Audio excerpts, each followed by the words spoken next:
Halo teman-teman pecinta catur, welcome back to my channel Mukas Chess Experience. Pada video kali ini, kita akan membahas pertandingan yang sangat menarik dari seorang Mikhail Tal, di mana di pertandingan ini kita akan melihat pengorbanan yang sangat luar biasa lagi dari Magician from Riga ini. Oke, bagaimanakah keseruannya? Langsung saja kita ke pembahasannya. Di sini Mikhail Tal memegang buah putih dan buah hitam dipegang oleh Seger Holm Petersen. Dan permainan dimulai dengan pion ke E4, lalu dibalas dengan pion ke E6, pion ke D4, pion ke D5, dan kita mendapatkan opening Prancis di sini. Dan Mikhail Tal memilih variasi taras dengan kuda ke D2. Dilanjutkan dengan pion ke C5, kuda G ke F3, kuda ke C6, pion E kali D5, pion E kali D5, dan gajah ke B5. Dan Seger Holm Petersen di sini memilih lanjutan yang kurang lazim dengan menteri ke E7.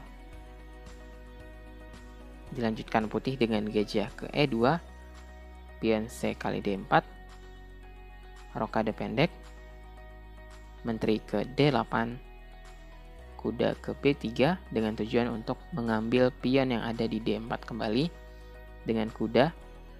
Dilanjutkan dengan gajah ke D6, kuda kali D4, kuda G ke E7. Dan di sini Mikhail Tal memilih perkembangan gajah yang ada di C1 dengan memfiancetonya di petak B2 untuk mengontrol diagonal panjang A1 ke H8. Dan dari sinilah putih akan melakukan serangan terhadap raja milik hitam. Dilanjutkan dengan rokade pendek, lalu gajah ke B2, kuda ke G6 dengan tujuan untuk melompat ke petak F4. Dan Mikhail Tal di sini tidak menghiraukan langkah dari kuda dan lanjut menjalankan langkah pion ke C4 dengan tujuan jika hitam memakan pion yang ada di C4, maka gajah milik putih akan menjadi aktif menyerang raja milik hitam. Kita bisa lihat kedua gajahnya nanti akan mengarah ke raja hitam di sini. Oke, di sini hitam melanjutkan dengan kuda C ke E7, lalu benteng ke C1, kuda ke F4, pion ke C5 dari putih. Putih di sini membuat posisi hitam menjadi sangat pasif dengan dorongan pion ini dan membuat pion yang ada di D5 menjadi pion yang sangat-sangat lemah. Oke, dilanjutkan oleh hitam dengan gajah ke B8, benteng ke E1, mengaktifkan benteng sekaligus mempersiapkan langkah mundur gajah dengan gajah ke F1, sehingga di langkah selanjutnya putih bisa mempersiapkan kemungkinan untuk melakukan pengusiran kuda dengan langkah pion ke G3. Dan di sini hitam tentu saja tidak ingin kehilangan momen untuk mendapatkan gajah dengan kuda kali E2 skak. Dilanjutkan dengan menteri kali E2 dengan ancaman kuda yang ada di E7, kuda ke G6, pion ke C6. Ancaman dari putih adalah dengan ingin melakukan serangan diagonal di sepanjang diagonal A3 ke F8 dengan gajah ke A3 di sini. Oleh karena itu, hitam memakan pion dengan pion B kali C6, lalu kuda kali C6, menteri ke D6 dengan ancaman mat di petak H2. Dan Mikhail Tal tidak menghiraukan langkah dari hitam dengan gajah ke D4. Lalu gajah ke G4, gajah ke C5. Dan inilah alasan dari langkah Mikhail Tal sebelumnya dengan mengancam menteri bateri ke arah benteng yang ada di F8. Oke, di sini hitam memilih lanjutan dengan menteri ke F4. Dan putih melakukan langkah kuda ke E7. Di sini jika putih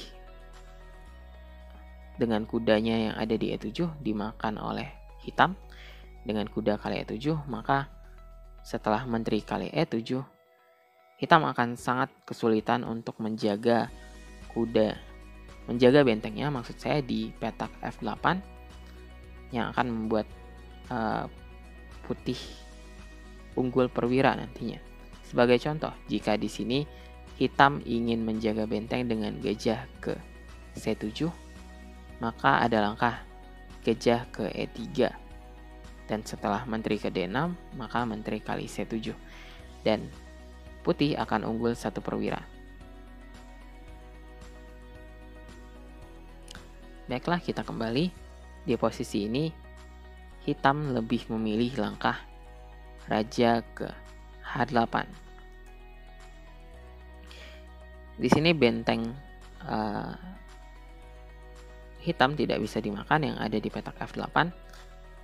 Mungkin teman-teman berpikir jika kuda kali gen lalu gajah, tapi di posisi ini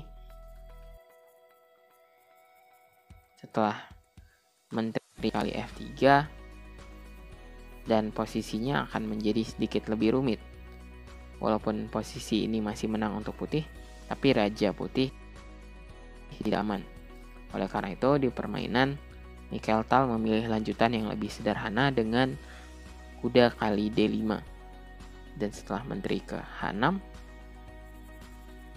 pion H3, gajah ke F4, gajah kali F8, gajah kali C1, dan disinilah pengorbanan yang sangat luar biasa dari seorang Mikhail Tal dengan menjalankan menteri ke E8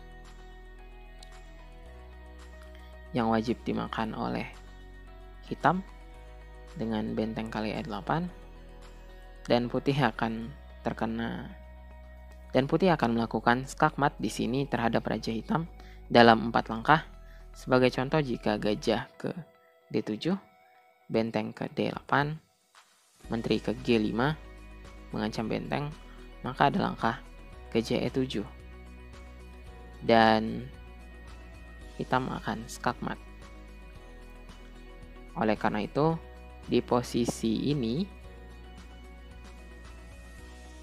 hitam memutuskan untuk menyerah karena memang sudah tidak ada lagi langkah pertahanan yang cukup bagus untuk bertahan dari serangan putih di sini. Oke, semoga partai ini dapat menghibur teman-teman semua. Dan bagi teman-teman yang menyukai video seperti ini, jangan lupa untuk like, komen, dan subscribe agar channel ini bisa semakin lebih baik lagi. Dan semoga ini bermanfaat untuk teman-teman, membuat permainan teman-teman menjadi lebih baik, menjadi meningkat untuk kedepannya. Oke, thank you for watching dan sampai jumpa di video selanjutnya.